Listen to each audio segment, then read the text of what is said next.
Hello guys, you are welcome on my channel named as Dave.D. Everyone please subscribe my channel and press the bell icon to get the new video.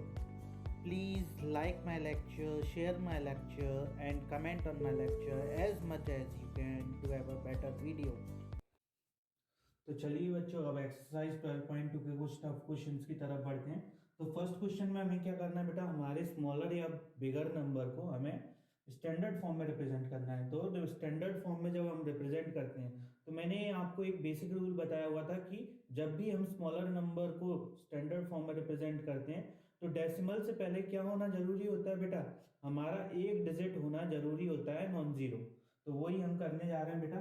हम इस decimal को कब तक move करेंगे बेटा, जब तक ये 9 के बाद तक नहीं पहुंच जाता। तो इसलिए आपको क्या करना पड़ेगा बेटा, एक डिजिट मूव कराने के लिए 10 का डिवाइड करना पड़ेगा, दूसरी डिजिट मूव कराने के लिए 10 का डिवाइड करना पड़ेगा।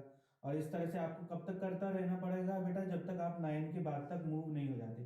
तो चलिए चेक करते हैं बेटा कितने 10 का डिवाइड हमें करना पड़ेगा। 1 2 3 4 5 6 7 8 9 10 11 12। तो बेटा हमें टोटल 12 टाइम्स 10 का डिवाइड करना पड़ेगा। तो वही हमने किया हुआ है बेटा। यहाँ पर आप देख सकते हैं 10 का हमने कितनी बार डिवाइड किया हुआ है बेटा, 12 टाइम्स डिवाइड किया हुआ है। तो उसको हमने किस फॉर्म में लिखा है बेटा, 10 टू दी पावर 12 की फॉर्म में लिखा होगा। अब बेटा आपका नंबर 9.42 हो जाएगा बेटा न्यूमरेटर में, इसलिए यहाँ पर न्यूमरेटर में क्या है बेटा, आपका नंबर है 9.42।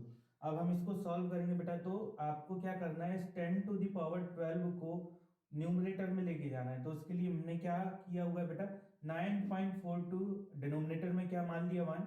अब न्यूमरेटर में कुछ नहीं बचा तो बेटा 1 मान लेंगे और अपॉन में 10 टू दी पावर 12, यानी कि हमने न्यूमरेटर को अलग लिख लिया है अलग फ्रैक्शन में और 10 टू दी पावर 12 को अलग फ्रैक्शन में लिख लिया है।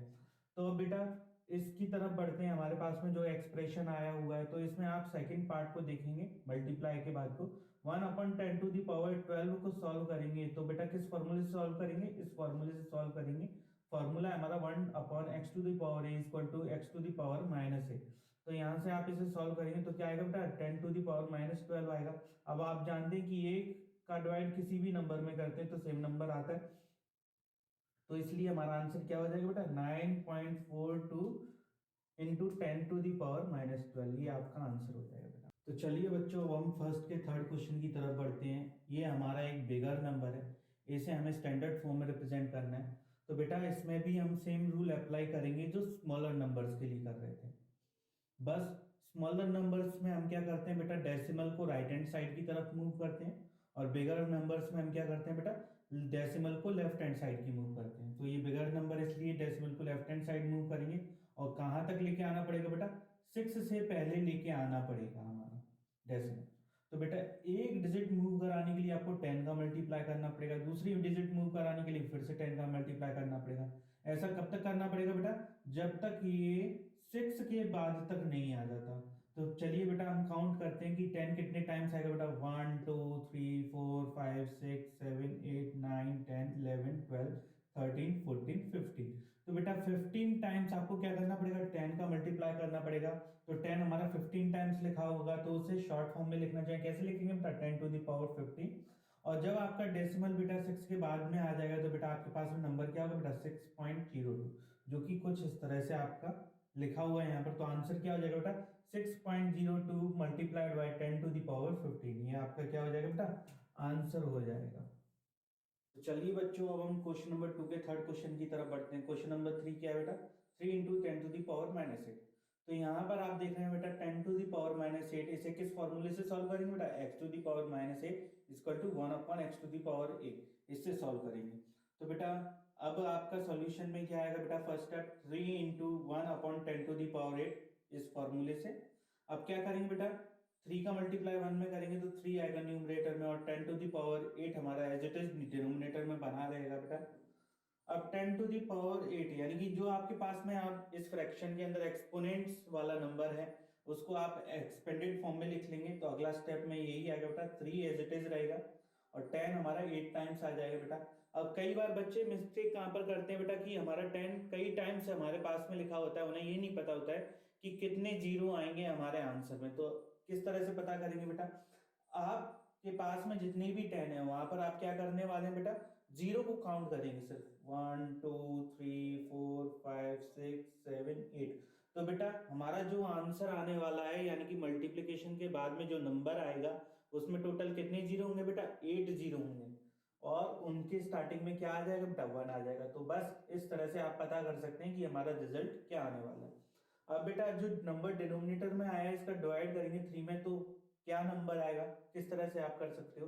तो आप देख रहे थे बेटा कि यहाँ पर हमारे यहाँ डिनोमिनेटर में कितने जीरो है बेटा, 8 जीरो है। तो हमारा डेसिमल के बाद में यानी कि अब जो आंसर आएगा उसमें डेसिमल के बाद में टोटल कितने डिजिट्स होंगे बेटा, 8 डिजिट्स होंगे। तो हमने वहां पर बेटा 8 डिजिट्स लिख लिया, जिसमें हमारा लास्ट का डिजिट क्या होगा बेटा, 3 डिजिट होगा। तो आपका आंसर क्या हो जाएगा बेटा, 0.00000003, ये आपका आंसर हो जाएगा बेटा।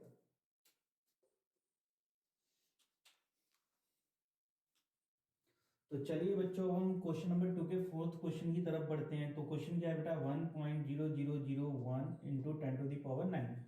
तो बेटा सबसे पहले हमारा जो नंबर है फर्स्ट नंबर, इसे एज इट इज लिखा रहने देंगे, और हमारे पास में 10⁹9 है, इसे आप एक्सपेंडेड फॉर्म में लिख लेंगे। तो कितने टाइम्स आएगा बेटा, 10 हमारा 9 टाइम्स आएगा। तो बेटा अब आप क्या करेंगे, तो आपके पास में जो नंबर है 1.001, इसमें डेसिमल के बाद में टोटल डिजिट्स कितनी है बेटा, 4 डिजिट्स हैं। इसलिए इस पॉइंट को मूव करने के लिए 1 के बाद तक मूव कराने के लिए हमें 10 का 4 टाइम्स मल्टीप्लाई करना पड़ेगा। तो बेटा क्या नंबर आएगा बेटा, 10,001 आएगा। क्या आएगा बेटा, 10,001। अब आपके पास में 10 कितने बचे हुए होंगे बेटा, तो 10 आपका 5 टाइम्स बचा हुआ होगा। तो बेटा 10,001 को एज इट इज लिखा रहने देंगे, और जो आपके पास में 10 था बेटा 5 टाइम्स, उसका मल्टीप्लाई करेंगे तो क्या आएगा बेटा, 1 लाख आएगा आपके पास में। जब आप 1 लाख का 10,001 में मल्टीप्लाई करेंगे तो क्या आएगा बेटा, ये आपका फाइनल आंसर हो जाएगा। ये नंबर आएगा वो आपका फाइनल आंसर हो जाएगा। तो चलिए बच्चों हम क्वेश्चन नंबर थर्ड के सेकंड की तरफ बढ़ते हैं, जहां पर इलेक्ट्रॉन का चार्ज आपको कुछ इस तरह से कूलम में दिया हुआ है। तो बेटा जब भी हम स्मॉलर नंबर्स को स्टैंडर्ड फॉर्म में रिप्रेजेंट करते हैं तो हमें क्या करना पड़ता है बेटा, डेसिमल को राइट हैंड साइड में मूव करना पड़ता है। और कहाँ कब तक मूव करना पड़ता है बेटा, जब तक डेसिमल से पहले एक नॉन डिजिट जीरो नहीं आ जाती तब तक मूव करना पड़ता है। तो बेटा इस क्वेश्चन में भी हम सेम वही करने वाले हैं। तो डेसिमल को हमें कब तक मूव करना पड़ेगा बेटा, 1 के बाद तक मूव करना पड़ेगा। तो एक डिजिट जंप कराने के लिए 10 का डिवाइड करना पड़ेगा, दूसरे डिजिट जंप कराने के लिए फिर से 10 का डिवाइड करना पड़ेगा। ऐसा आपको कब तक करना पड़ेगा बेटा, जब तक आपका डेसिमल 1 के बाद तक नहीं पहुंच जाता। तो सबसे पहले आपका नंबर जब डेसिमल बेटा आपका 1 के बाद तक पहुंच जाता है तो आपके पास में क्या आएगा बेटा, 1.6 नंबर बन जाएगा। और 1.6 जब आपका नंबर हो जाएगा तो कितने का डिवाइड करना पड़ेगा बेटा, उसको काउंट करते हैं बेटा, 1 2 3 4 5 6 7 8 9 10 11 12 13 14 15 16 17 18 19। तो आपको 10 का 19 टाइम्स डिवाइड करना पड़ेगा, इसलिए 10 हमारा 19 टाइम्स लिखा हुआ है बेटा, 10⁻19 डिनोमिनेटर में। तो बेटा अब हम क्या करेंगे, 1.6 यानी कि न्यूमरेटर को अलग कर देंगे, डिनोमिनेटर को अलग कर देंगे। तो न्यूमरेटर वाला नंबर 1.6 अलग कर दिया, मल्टीप्लाइड बाय 1/10⁻19 को अलग कर दिया बेटा। अब 1/10⁻19 को इस फॉर्मूले से सॉल्व करेंगे तो क्या आएगा बेटा, 10⁻−19, और 1.6 हमारा एज इट इज 1 ही रहेगा। तो आंसर क्या हो जाएगा बेटा, 1.6 इंटू 10⁻−19 कूलम। ये आपका आंसर हो जाएगा बेटा। तो चलिए बच्चों अब हम क्वेश्चन नंबर 4 की तरफ बढ़ते हैं। तो बेटा क्वेश्चन नंबर 4 में क्या दिया बेटा, हमें एक स्टेक दिया हुआ है, उस स्टेक में 5 बुक्स और 5 सीट्स रखी हुई हैं, जहां पर एक बुक की थिकनेस क्या है बेटा आपकी 20 मिलीमीटर, और 1 शीट की थिकनेस क्या है बेटा 0.016 मिलीमीटर। तो बेटा आप 5 बुक्स की थिकनेस कैसे निकालेंगे बेटा, 20 में आप 5 का मल्टीप्लाई कर देंगे तो 100 आपकी थिकनेस आएगी 5 बुक्स की। तो इसी तरह से आप 5 शीट्स की भी थिकनेस निकालेंगे। तो बेटा कैसे निकालेंगे बेटा, 1 शीट की थिकनेस में आप 5 का मल्टीप्लाई कर देंगे। तो बेटा 0.016 में जब आप 5 का मल्टीप्लाई करोगे तो आंसर कितना आएगा बेटा, 0.080 मिलीमीटर।